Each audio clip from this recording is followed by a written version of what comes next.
Hola, soy Ana, soy residente de segundo año de otorrino en el Hospital de Sant Pau y os voy a hablar un poquito de mi especialidad. Si la tuviera que definir, la palabra máxima sería que es muy variada. El otorrino es una especialidad muy poco conocida, que es poco mediática. Cuando estudiamos medicina igual hacemos una semana de prácticas, si llega, en lo que ves muy poco. Tampoco es que sea una de esas que estudias muchísimo, que te dé muchos créditos, pero es muy, muy variada. No tiene nada que ver hacer otología con hacer nariz, con hacer cuello, con hacer cavidad oral.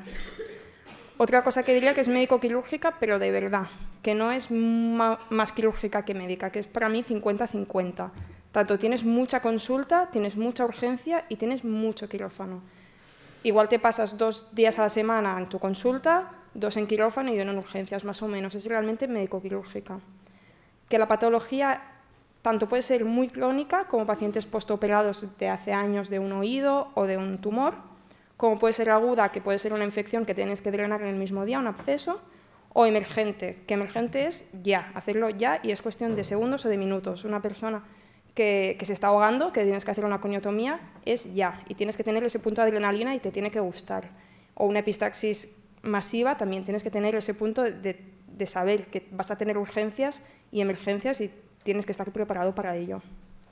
Y luego, que ves mucho adulto, pero también ves mucho niño, muchísimo, sobre todo en otología. Entonces, os tienen que gustar también los niños si os interesa, si pensáis en otorrino.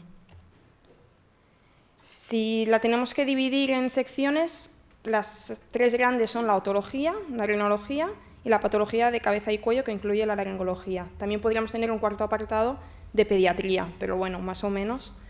La otología, la patología que ves más es la hipoacusia, gente que está sorda, los colesteratomas, que son esos tumores de oído que tienes casi siempre que operar, los neuroenomas, que es patología bastante compleja, controlas muchos posquirúrgicos en tu consulta, y la patología nerviofacial, que también es del otorrino. La cirugía otológica es muy pequeña, el campo quirúrgico es muy pequeño.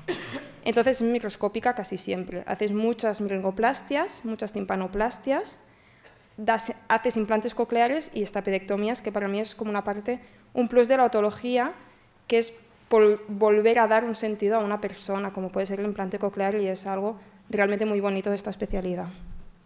En la rinología puedes hacer tanto cirugía endoscópica nasosinusal, que es muy frecuente, como una septoplastia, como una rinectomía porque tienes un tumor que se te está comiendo la nariz, o cirugía de base de cráneo compartida con neurocirugía. Y en la laringología, patología de cabeza y cuello, también tienes un poquito de todo. Tienes tanto patología faringolaríngea, de cavidad oral, de glándulas salivarias, que a veces está compartida con máxilo, microcirugía laríngea, que otra vez es cirugía muy, muy fina, con láser, sin láser, las prótesis fonatorias, las grandes cirugías laríngeas y los grandes vaciamientos cervicales, que son cirugías bastante bestias, y las coniotomías o las tricotomías, que son más de urgencia o de emergencia. Y os he puesto alguna foto para que veáis un poquito, cuando os digo que es variada, es que realmente no tiene nada que ver operar un pólipo de una cuerda vocal, como tener que hacer una coniotomía porque te están llamando que no se puede intubar a este paciente y se está ahogando, como tener que entrar en base de cráneo por la nariz para operar una hipófisis o un tronco cerebral, como tener que hacer microcirugía de oído, que es finísimo y que todo está muy cerca y es muy, muy pequeño, como tener que quitar una mandíbula y poner un perone a cambio.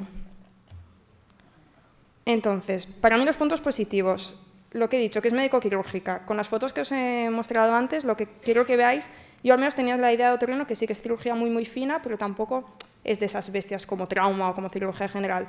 Pero bueno, acabas quitando a veces una mandíbula, acabas quitando una lengua, acabas quitando una laringe, te tiene que gustar la cirugía. Punto variado, que es variada ya, punto positivo, que es variada, ya os lo he comentado. Que no tiene nada que ver la otología con la nariz, con el cuello. Si no te gusta mucho la otología, por ejemplo, igual al final te puedes acabar dedicando a nariz o al contrario, y no tiene nada que ver tanto el tipo de paciente como la consulta como la cirugía.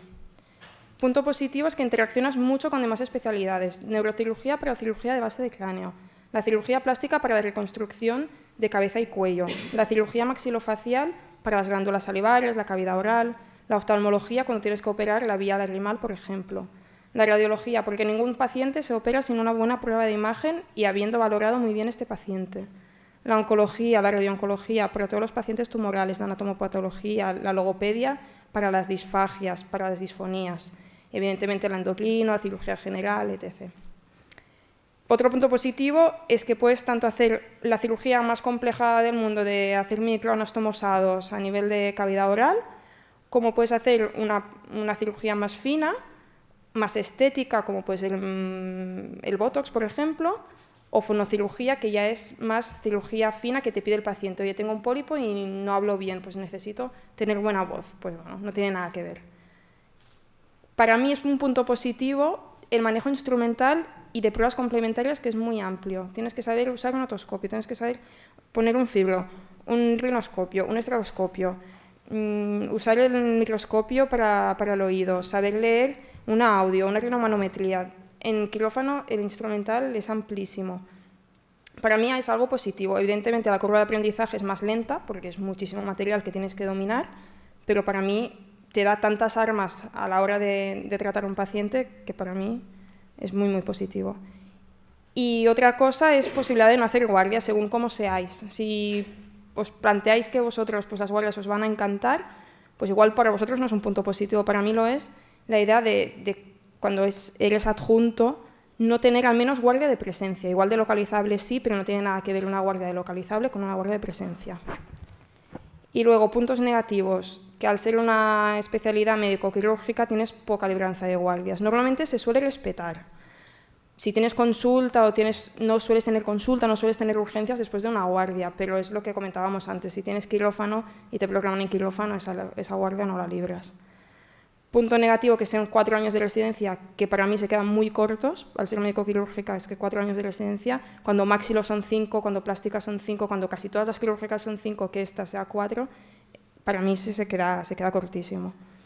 Y las expectativas laborales en la actualidad no es solo por esta especialidad, es por todas. Al menos otorrino tienes algo de privada, algo vas haciendo, pero bueno, la idea de salir de la residencia y tener una plaza fija en un hospital público es una panacea que hoy en día tampoco te puedes plantear.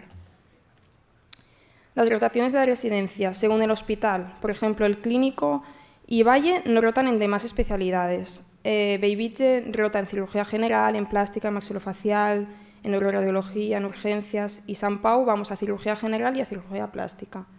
Tanto Clínico como Bellvitge hacen pediatría porque en su centro mismo no tienen niños, entonces tienen que ir 2 meses fuera a hacer otorrinopediátrica, que es bastante importante. Y evidentemente las personales casi todos los hospitales los aceptan, de irte en 3er año o 4.º año al hospital que tú quieras, a la ciudad que tú quieras, a súper especializarte en algo que te guste más o solo para ver el país, cómo se trabaja en otros sitios, que también es muy importante. Y para elegir hospital, para mí lo más importante y lo que puse en primer orden fue la organización del servicio. Me importó mucho saber si realmente está todo organizado a nivel de que es muy importante que tú salgas de la residencia. Igual no tienes que saber quitar una mandíbula, no tienes que hacer cosas muy específicas, pero sí tienes que saber, veo a este paciente, qué puedo sospechar, qué le voy a pedir y según lo que salga, qué voy a hacer. Y esto se aprende en un servicio muy organizado, en el que se cumplan los protocolos, en los que se comenten los pacientes, en lo que tú sepas por qué este paciente está en quirófano y por qué tú le vas a hacer esto, o por qué este paciente lo sigues en consulta y ya. La docencia para mí también fue muy importante. Escogí Sant Pau por muchos motivos, pero además en Sant Pau cada semana los adjuntos nos dan clase a nosotros sobre algún tema. La colaboración con los demás servicios también es un punto bastante importante por lo que os he comentado antes, que tienes mucha cirugía compartida, el nivel de formación, que también lo pongo con la docencia, que tengas equilibrio de urgencias, de consulta y de quirófano, porque lo tienes que dominar todo, y no solo quirófano, no hago otorrino solo para operar o solo para tener consulta, no, lo tienes que saber un poquito de todo. Que tenga patología variada, para mí no hay ningún problema en este caso, porque los que ofrecen plazas de otorrino, tanto Valle como Bellvitge, todos tienen muchísima patología variada porque son hospitales enormes. El buen ambiente, el nivel de guardias, si las libras, si no las libras, si tienes adjunto de presencia o no, solo Valle tiene adjunto de presencia en las guardias. Que tengas atención pediátrica y bueno, la capacidad de publicación y tesis doctoral, como os han comentado antes. El ranking nacional, os he puesto las posiciones que se escogieron el año pasado en Cataluña. Ya veis que las notas son altísimas, muy altas, y cada año son más altas. Los más famosos son Sant Pau, Valle, Clínic, Bellvitge, Tarragona y Lleida, que son los que ofrecen plaza, y en Madrid los que antes escogen son La Paz, el Gregorio Marañón, el Ramón y Cajal. Oviedo tiene muy buen hospital y el Pesete de Valencia también es muy buen hospital. Si nos vamos a años anteriores en los que sale también Tarragona y Lleida, vemos que Sant Pau y el Clínico siempre están ahí arriba, son muy docentes, están muy bien organizados. Bellvitge y Valle tienen mucho volumen de paciente. Y el Joan 23 y Arnau de Vilanova igual se escogen luego por estar más lejos, porque bueno, Barcelona tira mucho, pero tienen pocos residentes y esto también lo tenéis que considerar porque solo tienen 2 residentes. Entonces, igual también puedes meter más mano. Este año se ofrecen 10 plazas, pero por cupo solo se escogerán 7. ¿Vale? Entonces eso quiere decir que 3 plazas se quedarán vacías. Y bueno, yo como consejo final, yo dudé muchísimo, porque me gustaban 1000 especialidades. Y me costó mucho decidirme, preguntaba arriba, abajo, tal, y al final lo que más me ayudó es pensar qué me veía haciendo. En el fondo tú te conoces mejor que nadie y me gusta la radiología, sí, pero te ves de radiólogo, pues igual yo no me veía, pero la radiología no me desagradaba. Al final tú piensas, ¿me veo en quirófano? ¿Me veo más en consulta? ¿Me gustaría solo hacer quirófano? ¿Me gustaría solo ver hospitalizados y solo hacer consulta? Bueno, a mí realmente me pesó mucho todo esto y creo que otorrino, al ser tan variada y al hacer un poquito de todo, si la acabas escogiendo, al menos yo no me he arrepentido para nada. Muchas gracias.